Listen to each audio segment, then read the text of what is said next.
heard about the TCL 8 series mini LED TV for some time now, and I was really excited to finally get it in so I could check it out in person and see what it was all about.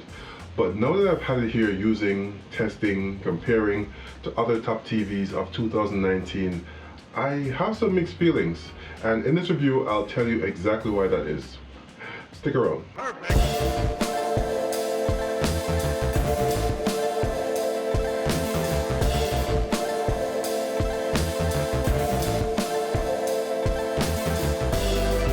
Hey guys, it's the Villaman here, home theater enthusiast and all-around tech lover, and on this channel we review, demo, and compare the audio and video gear that entertains you so you can find the best devices and get the most out of them. So if you're into that, then you should definitely hit that subscribe button and come along for the ride.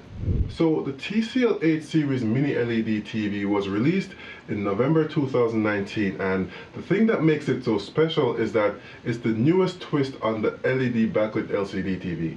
And what that means is that instead of having a traditional backlight system, this one consists of thousands of mini LEDs that are grouped into clusters, which result in 900 zones in a 75-inch version and 768 in the 65-inch version like I have here.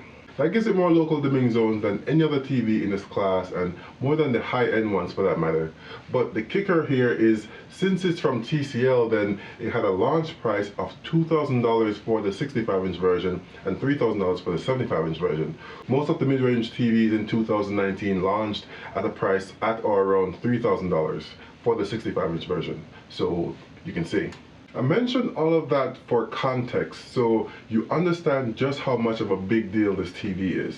So as far as the features and specs of it goes, it has one USB and 4 HDMI 2.0 ports, with port number 3 having the audio return channel.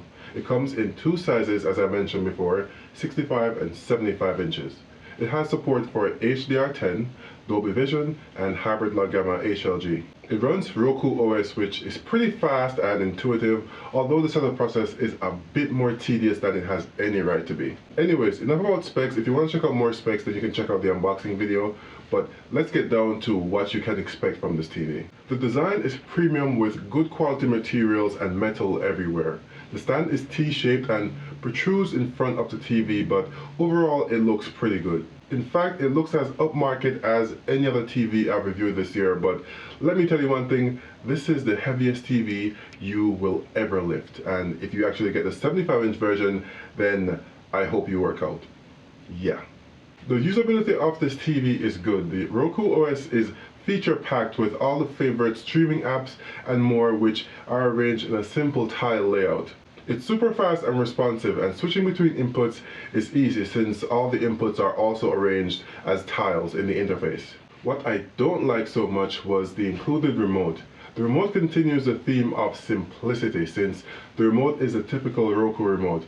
No matter if it's a streaming box or, in this case, a TV, Roku devices come with a very simple remote which can control other devices like remotes from the competitors can. But if you have a universal remote like a Harmony or a similar one, then that might not be a big deal to you. One of the remote's saving graces is that it has app shortcut buttons that you can access popular apps through, like Netflix, for example. One other thing I like about the OS is that it notifies you when the TV is receiving an HDR signal by displaying a notification in the top right-hand corner. It's a simple thing, but I like that you don't have to guess and wonder whether you're watching an actual HDR source or not. And it does this for HDR formats it supports, although it groups together HDR10 and HLG and simply displays an HDR badge, as opposed to Dolby Vision, which gets its own badge. That said, I don't think the TV's built-in YouTube app tone maps HLG properly. When using the built-in app, the picture is very dark, but if I use an external source, then the picture is displayed correctly.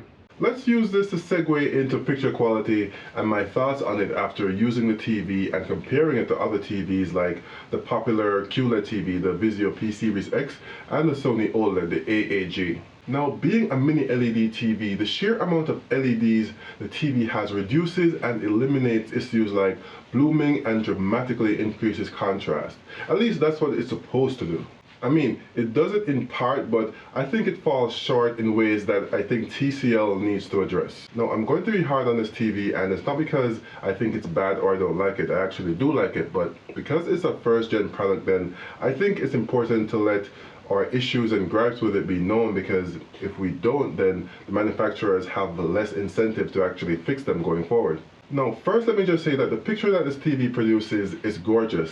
It looks great, it's bright, it's vivid, and the contrast just makes image pop off the screen. It's equally at home in a bright or dark environment, because even though the screen is reflective, it gets bright enough to overpower most ambient lighting conditions. But in a dark environment, it has enough local dimming zones to not light up areas of the screen which should be dim. But that's where the problem begins. The TV tends to crush blacks and crush them a lot.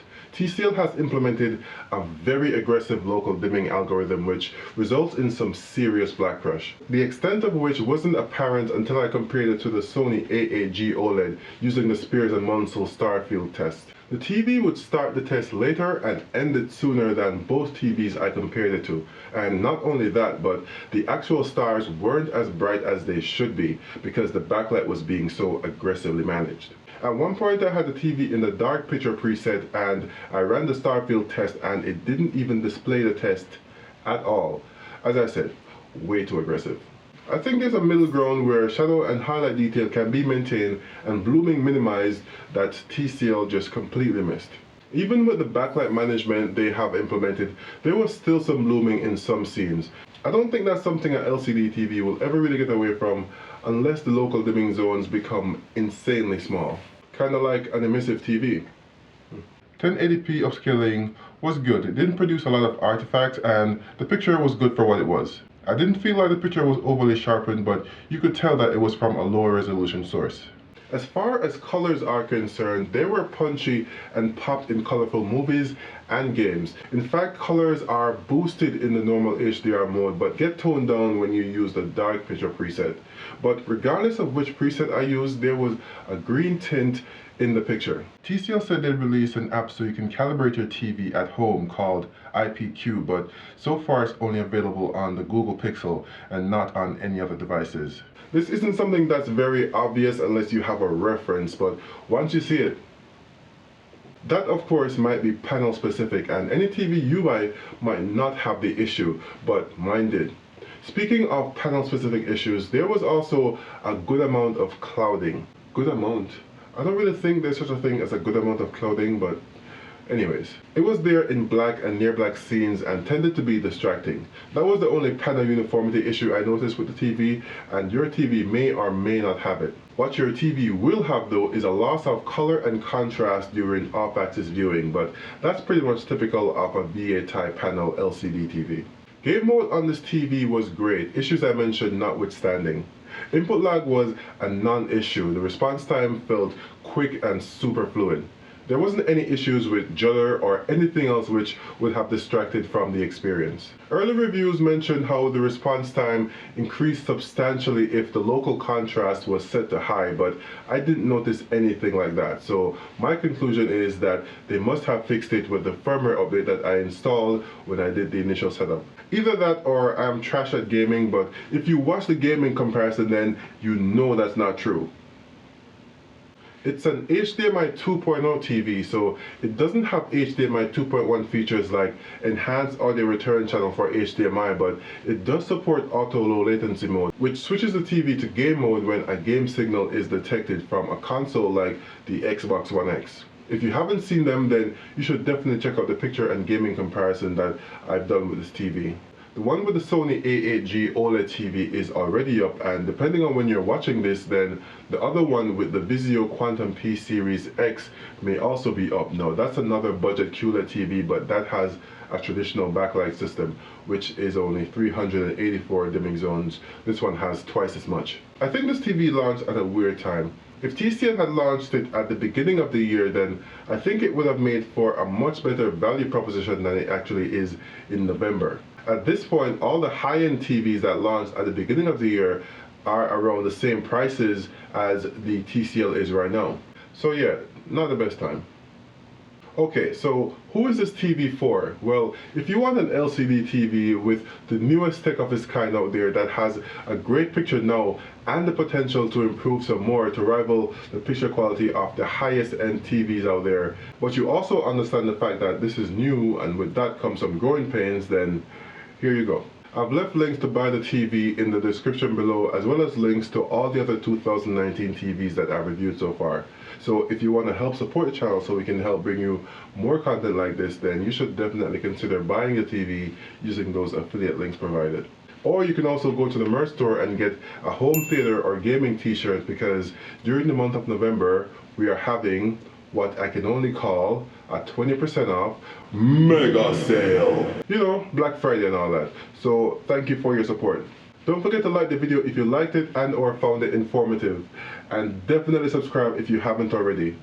Thanks for watching, and until next time, this has been your friendly neighborhood Villaman saying, peace.